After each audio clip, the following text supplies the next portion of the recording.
Guys, जय श्री राम, जय भोलेनाथ। तो माइंड डेवलपमेंट से रिलेटेड आज का जो हमारा जो टॉपिक है, अपने दिमाग को कैसे कंट्रोल करें, है ना। अपने मन को कैसे कंट्रोल या नियंत्रण करें, है ना। यानी मन को वश में कैसे करें, मतलब ये आ जाता है ना। तो मन बोल दो, दिमाग बोल दो या माइंड बोल दो, है ना, ये एक ही शब्द है सब, है ना। तो इसी पे हम चर्चा करेंगे कि अपने दिमाग को हम कैसे कंट्रोल करें, है ना। तो हमने अपने पहले जो बताए हैं, है ना, टॉपिक लोग कि हमारे दिमाग में इच्छाएं कैसे आती है, हमारे दिमाग में विचार कैसे आते हैं, हमारी जो एनर्जी है वो कैसे हमारे अंदर बनती है ना। और वही एनर्जी हमारे अंदर फिर कैसे आती है दूसरों से, अपनी संगति से, भोजन से। तो इन्हों को भी समझना आपको थोड़ा सा ज़रूरी हो जाता है, तभी आपको ये जो टॉपिक है समझ में आएगा, है ना। कि हमको ये पता तो होना चाहिए कि हमारे दिमाग में विचार कैसे पैदा हो रहे हैं, हमारे दिमाग में विचार कैसे आ रहे हैं, हमारे अंदर इच्छाएं कैसे बन रही है, कैसे पैदा हो रही है ना।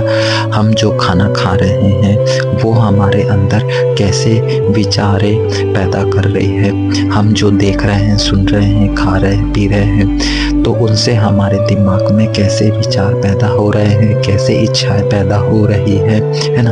फिर दोस्तों से, फ्रेंडशिप से, अपने रिलेशन से फिर कैसे एनर्जी हमारे में ट्रांसफ़र हो रही है, जिसके कारण हमारे दिमाग में वो इच्छाएं पैदा हो रही है ना। तो ये सब चीज़ें आप समझोगे तभी तो आप अपने दिमाग को कंट्रोल कर पाओगे। नहीं तो आपको ये पता ही नहीं है कि भैया हमारे दिमाग में विचार और इच्छाएं कैसे पैदा होती है, तो आप उसको कैसे कंट्रोल कर पाओगे, है ना। आप को कंट्रोल करने के लिए उस चीज़ को समझने पड़ेगा, है ना। जैसे मान लो किसी चीज़ को अगर चलाना है, सीखना है, तो उसको समझना तो होगा कि भैया कैसे ब्रेक लगता है, कैसे एक्सीलेटर देते हैं, कैसे उस गाड़ी पे बैलेंस बनाते हैं, है ना। और कितना ऑयल और कितना उसमें पेट्रोल डलता है, ये हवा, पेट्रोल, हवा, ये सब चीज़ों की है थोड़ी जानकारी होगी तभी तो आप उस चीज़ को कंट्रोल कर पाओगे। डायरेक्टली आप गाड़ी पे नहीं बैठ सकते, बैठोगे तो आप गिर जाओगे, है ना। क्यों? क्योंकि आपने उसको समझा ही नहीं, जाना ही नहीं, उस पे बैलेंस बनाना सीखा ही नहीं, तो आप उसको कैसे नियंत्रण में कर पाओगे। तो मतलब क्या है कि आपको दिमाग को समझने के लिए, दिमाग को कंट्रोल करने के लिए, उसको मैनेज करने के लिए आपको दिमाग को समझने पड़ेगा, उसको जानने पड़ेगा, तब आप उसको अच्छे से कंट्रोल कर पाओगे या मैनेज कर पाओगे। नहीं, अगर आपको ये सब चीज़ें नहीं आएगी तो आप उसको कंट्रोल कर ही नहीं सकते दिमाग को। तो दिमाग को कंट्रोल करने के लिए आपको दिमाग को समझना होगा कि भैया उसमें विचार कैसे आ रहे हैं, इच्छाएं कैसी आ रही हैं, हम जो खाना भोजन खा रहे हैं उसका हमारे दिमाग पे क्या असर पड़ रहा है, फिर हमारा जो फ्रेंड सर्कल है, हमारे जो रिलेशन है, उसका हमारे दिमाग पे क्या असर पड़ रहा है। तो ये सब जानना पड़ेगा, तब आप अपने दिमाग को कंट्रोल कर पाओगे, अपने विचारों को कंट्रोल कर पाओगे, नहीं तो नहीं कर पाओगे, है ना। अब जब नहीं कर पाओगे तो आपके दिमाग में कुछ भी विचार आएंगे, फिर आप वैसा ही काम करोगे, है ना। अब जब वैसा ही काम करोगे तो क्या होएगा, जैसा आप सोचोगे, अच्छा सोचोगे या फिर विपरीत सोचोगे, है ना, अपनों के विषय में या अपने ही विषय में, तो फिर आपको दिमाग वैसा ही अनुभव कराएगा, भले आप में भले वास्तव में वो चीज़ हो रही है या नहीं हो रही है। तो दिमाग को समझना बहुत ज़रूरी है, तभी आप इसको कंट्रोल में कर पाओगे, नहीं तो शायद ही इसको कंट्रोल कर पाओगे, है ना। क्योंकि हमारा जो दिमाग है वो कार्य कैसे करता है, उसके दिमाग में विचार कैसे आते हैं, ये आपको पता तो होना चाहिए, है ना। कि भैया जो हमने कारण बताए हैं उनको पहले आप जानो और फिर समझो, फिर उस चीज को अनुभव करके देखो, है ना। फिर तब आपको वो समझ में आएगा। केवल आप जानकारी लेके या जो हम बता रहे हैं उसको समझ के ही आप पूरी चीज समझ जाओगे, तो ऐसा नहीं है। जब तक कि आपको वो ज्ञान अनुभव में नहीं आएगा या अनुभव में नहीं आएगा, तब तक कि आप वो चीज़ को अच्छे से कंट्रोल नहीं कर पाओगे।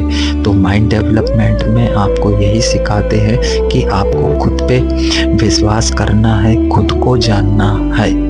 क्या खुद को जानना है, खुद की मेहनत पे विश्वास करना है, ना कि आप चमत्कार में विश्वास करो।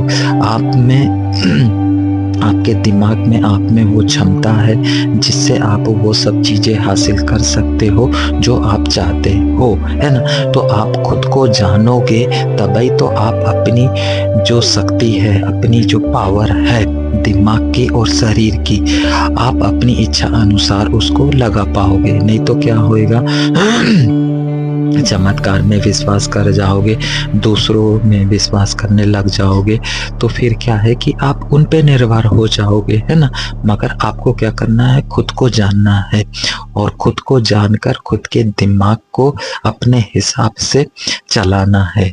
तो आप उसको नियंत्रण तभी कर पाओगे जब आप अपने दिमाग के कार्य प्रणाली को अच्छे से समझ पाओगे, है ना। तो माइंड डेवलपमेंट से जुड़िए, ये आपके लिए ही है, आपकी फैमिली के लिए, आपकी हेल्थ के लिए ही है, यानी आपकी बेहतर लाइफ के लिए ही है। क्योंकि कोई भी समस्या आएगी तो उसको अच्छे से सॉल्यूशन निकालने का जो दिमाग चाहिए वो आपके पास होना चाहिए। नहीं तो वो ही है कि आप फिर दूसरी चीज़ों के माध्यम से दूसरी चीज़ों में विश्वास करके उसका समाधान निकालने का प्रयास करोगे, है ना। तो यहाँ पर फिर पहले पैसे की समस्या आती है, फिर हेल्थ की समस्या आती है, फिर फैमिली की समस्या आती है ना। तो इन्हीं तीनों चीज़ों से संबंधित हमारा जो पूरा जीवन घिरा रहेगा, इन्हीं सब चीज़ों से संबंधित हमारे दिमाग में विचारें आएंगे, इच्छाएं आएगी, खुद की होएगी और फिर खुद के फैमिली की भी होएगी, क्योंकि यही सब प्रॉब्लम उनकी लाइफ में भी आएगी, है ना।